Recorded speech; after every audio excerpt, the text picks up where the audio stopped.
So I have a monkey-themed joke to start us off tonight. So I used to do grunt work for a rainforest ecology project in Central America, and my friend Steve was a primatologist down there, and he'd spent like months, maybe up to years, like following this monkey troop around like every morning. He'd get up like before the break of dawn and like hike out to where they bedded down the last night. He'd spend like 18 hours like chasing them around the jungle like at a run. Like wait till they fell asleep, go home, pass out, wake up before dawn, come out the next morning.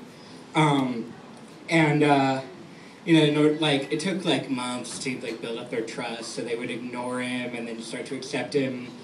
And then like the highest ranking female in the troop started like hanging out with him. And then one day she was hanging out on the ground and just kind of like backed up.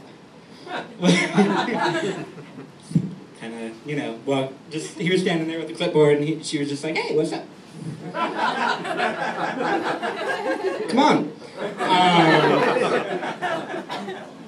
I promise you this would get funny eventually. And so he was just like, "What do I do?"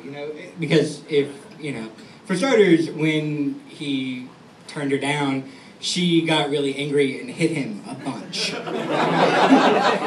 biting, and then like don't ever turn down a monkey. And like because she was like the highest ranking female, like if she turned him down, like all the monkeys, or if he pissed her off, like all the monkeys were gonna like turn against him, and he wouldn't be able to like finish his dissertation. And so like for weeks, he was just I'd see him like late at night, and he'd just be like pacing around and be like, "Man, what am I gonna do? What am I gonna do?" And I would be like, "I don't know, man. I work on trees." I'd be like, "What am I gonna? I'm not fucking that monkey." I was like, I didn't say you were. I was like, no, I'm not fucking that monkey. I don't care. I don't know what I'm gonna do, but I'm not fucking that monkey.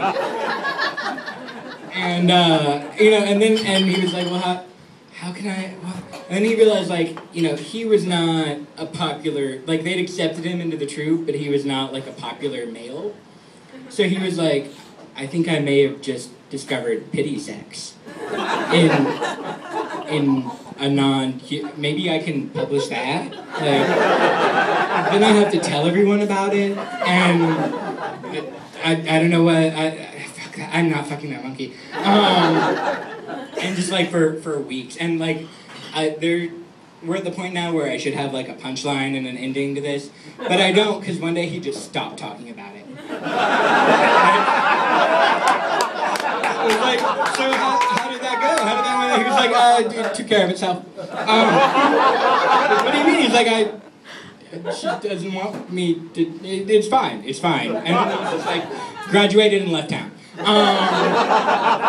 And so, like, instead of having, like, a nice resolution to the story, it's just become, like, this cliche in my life for what, I guess, normal people would call, like, work-life balance. Like, when my boss is like, I think you should really maybe, after you clock out, if you could just hang around for a couple more hours and, like, keep working. Like, we can't pay you, but it would look really good. And I'm just like, I'm not fucking that monkey.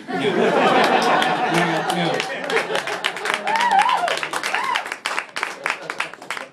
So, some of you might know this one. Part of my family is Icelandic, and, I grew up in the U.S., but my cousins grew up in Iceland. So, like, while I was, like, getting, like, the American Christmas, like, the big presents and Santa and spoiling, like, they have kind of a different thing that they do. Where on Christmas Eve, instead of having, like, Santa, they have Grilla, the Christmas witch, who is just, like, this troll. She carries like this big burlap sack, and she comes to your house on Christmas Eve, and she takes children who cry too much. Like, not children who are bad, but children who cry too much. And she kidnaps them and eats them and takes them to hell. And she has these 13 like deformed gnome sons that you can buy like Precious Moments figurines of. Like they each wreak some like quaint kind of trouble. Like one of them sniffs your doorknobs. And one of them gets up in the rafters and like steals the sausages that you've saved for the winter. Which is actually kind of a problem in the Arctic Circle with all the food that you... and then one of them just like goes up to your window and stares. And like now with like the American cultural influence, they were like, oh, our kids want Santa. So instead they dressed the Yule lads, the little like gnome, like gnarled gnome dudes up in little Santa outfits with like little hats and little beards and like little red jackets. But so like on Christmas Eve during like the big family dinner, my Uncle Bjorn would always like wait till there was a lull in the conversation and then just like stomp his foot under the table and turn to like my cousin Thor when he was like a toddler and be like, Grila's here. I think that's her. You should run. Thor would like really like run upstairs and go to his room and hide under his blankets. My aunt and uncle would get up and they'd go into the living room and they'd like throw the door open and you know, one of them would like cackle like, ah, I'm here. And they just start throwing the furniture around, like stomping and like banging chairs into the wall and yell shit like, you know, you'll have to get through me first. You'll never take him alive. And just like and break shit like vases, ugly coffee mugs, you know, until they just like tucker themselves out and then like panting, they like come and be like, Thor, it's safe. You can come down now. We saved you. Tomorrow we'll give you your presents. That's all I got, y'all. That's good.